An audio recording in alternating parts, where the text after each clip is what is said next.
বন্ধুরা ওপেনার হিসেবে ভারতের সবচেয়ে বেশি 50+ স্কোরে সচিন টেন্ডুলকারের রেকর্ড ভেঙেছেন রোহিত শর্মা। বন্ধুরা আপনারা যদি দেখতে চান তাহলে ভিডিওটি লাস্ট অবধি দেখতে হবে, চ্যানেলটিকে সাবস্ক্রাইব করতে হবে, লাইক দিতে হবে এবং নোটিফিকেশন বেল আইকন দাবাতে হবে। বন্ধুরা ভারতীয় অধিনায়ক রোহিত শর্মা ফর্ম বজায় রেখেছেন।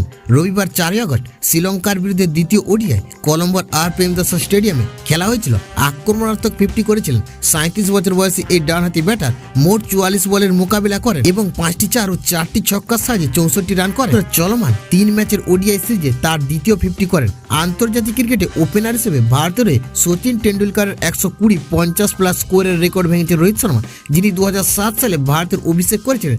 একজন ওপেনার হিসেবে 121 50-এর বেশি স্কোর করেছেন। বন্ধুরা ওপেনার হিসেবে সবচেয়ে বেশি 50+ স্কোর করার ব্যাটারের তালিকায় অস্ট্রেলিয়ার ডেভিড ওয়ার্নার 1 নম্বরে আছেন। তার নামে 146টি 50-এর বেশি স্কোর রয়েছে।